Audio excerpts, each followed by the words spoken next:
We are about to review living on a school bus on $150K a year on the Millennial Money channel. I was at work one day and we needed somebody to voice a commercial for one of our car dealerships.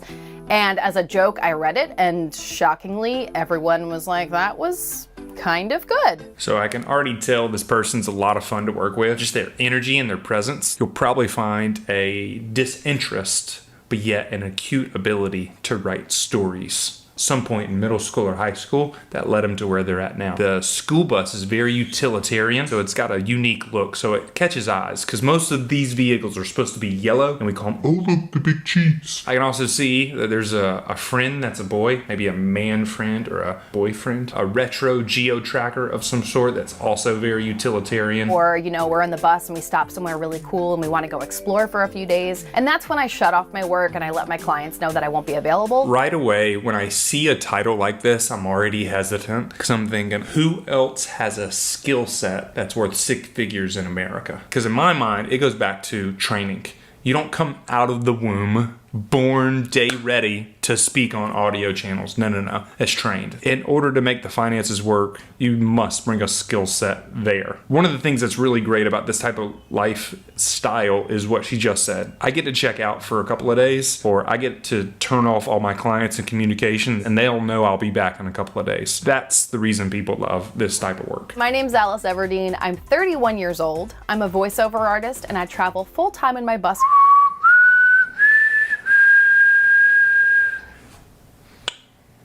Conversion with my dog and my boyfriend, and I'm currently in Lacombe, Louisiana. Friend that's a boy. Looks like there's running power off solar, which is obviously very helpful because you don't need a hookup. You don't need to go to a KOA or a campground to get something like that started. You can just go off on your own. So I'm sure there's some sort of backup system with the bus's power and her power, and there's a way probably they've converted to make sure that both run well. Growing up, I would always mock the radio, anything I heard. One of my favorites was the Downs Ford commercial in New Jersey. Downs Ford, you'll love the feeling. Downs Ford, you'll love the price. And if you want to buy a car or truck, they always treat you right. Nice cut. I would do this all day, every day. She said, I would do this all day, every day. That means she's had a ton of practice long before that first read of the video commercial wherever she was working. I don't know why, but somehow it ended up paying off years later. Don't look surprised. That's 10,000 hours. Like, you can't just hop into something, be that good, and not have practiced before. Boom. Look at that. The degree, visual arts, journalism. I knew there would be writing skills, and now there's visual skills. Visual arts, probably some graphics or coloring. When you hear the word natural, think that's reps, that's repetition. Cable news and an ad agency.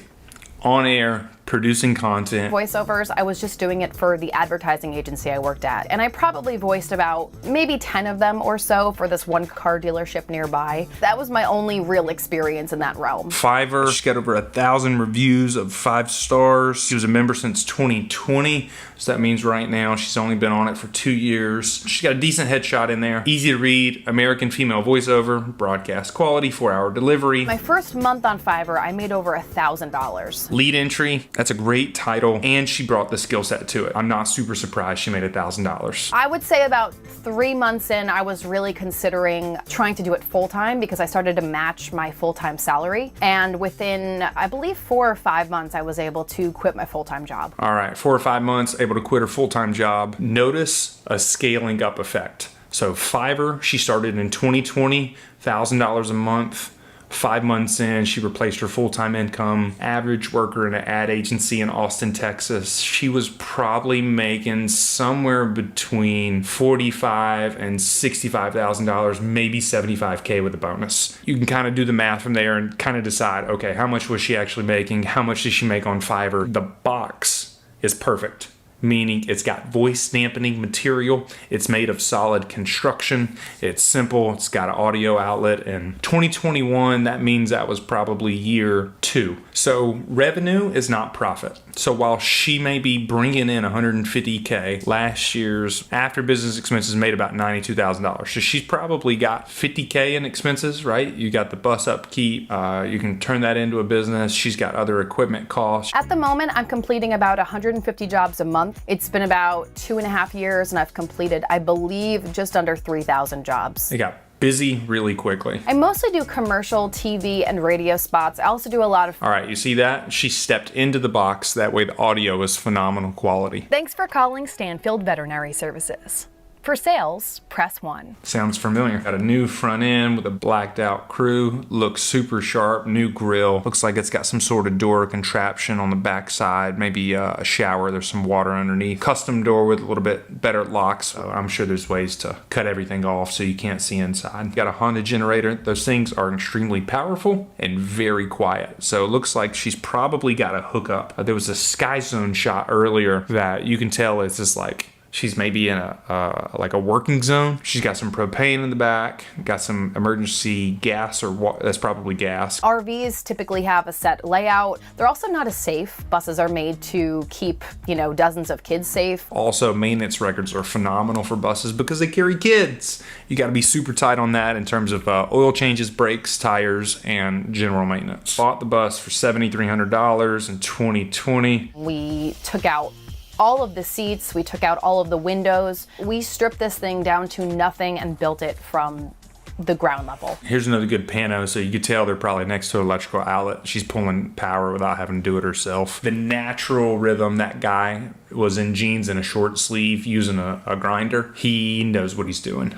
So the boyfriends really helped out with the construction. This is our school bus that we converted into our home. From the bumper to bumper, it's about 30 feet, but inside we have 21 feet from the dashboard all the way back. We have a phone booster that is a antenna at the side of the bus, and that boosts our signal. The radio antenna would be phenomenal to have because when you do get in rural areas, you need something that can get you above the noise. That way you can bounce off the towers that you're closest to. We have a full, apartment size range. It's 24 inches. This is actually our freezer. We have a chest style frozen freezer full of, alcohol and Ben & Jerry's. It's the two most important things. Personally, mine is the Tonight Dough. I know you didn't ask, but here's my 2 cents anyway. He built the bus so that we can suck up water from a body of water that doesn't have salt in it and filter it on board into purified drinking water. That is specialized plumbing. This guy's got to have a skill set. Full wet room. We have a composting toilet from separate, full shower, and also we can use this as a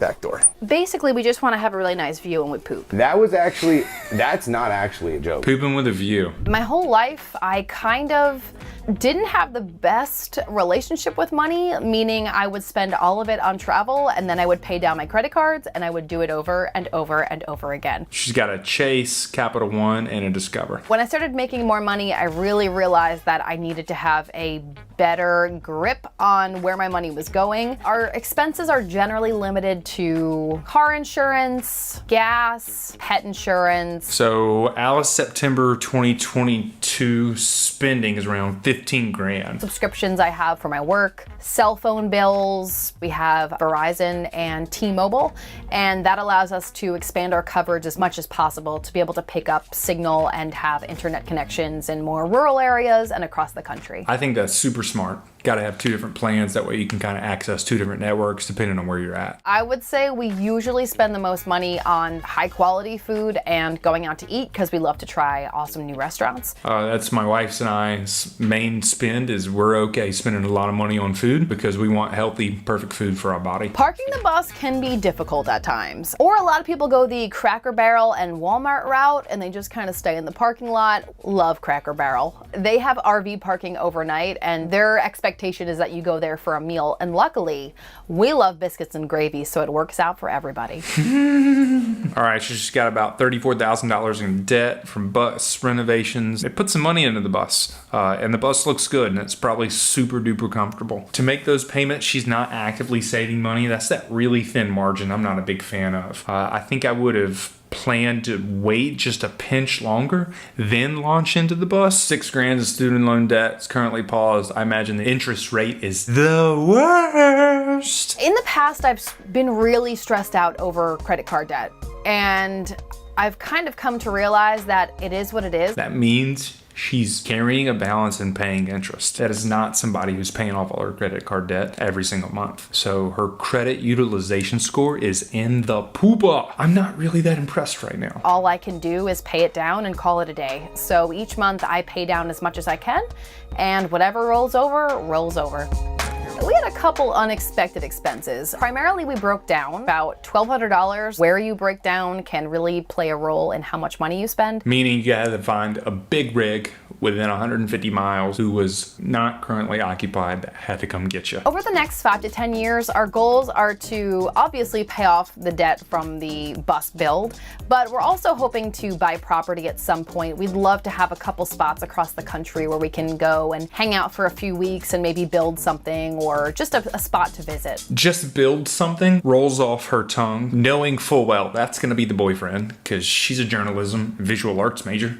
While she can help with a lot of things, it's not her skill set. Okay, they bought a lot in 2019. She's got some taxes. At this point, we really don't know how long we're going to travel for. And I think that's kind of the beauty of being on the road, is you kind of go where the wind takes you. Oh, nice. Did you see the Buc-ee's t-shirt they ended on? Overall, this is a really awesome video. She honed her skill set over a ton of time. She doubled down on it, and now she's making her own life decisions. I imagine the immense amount of control she has over life plays all into this. Is it about the finances? It plays a role, but that was not her guiding principle. I'm really impressed with this girl. Her and her boyfriend, so her boyfriend's probably making some money doing something. I don't really know what. It didn't really talk to it, but I'm sure he's got a way to travel and bring in some income. The freedom, the happiness is almost, if not more important than the money. So kudos to her. Thank you so much for watching.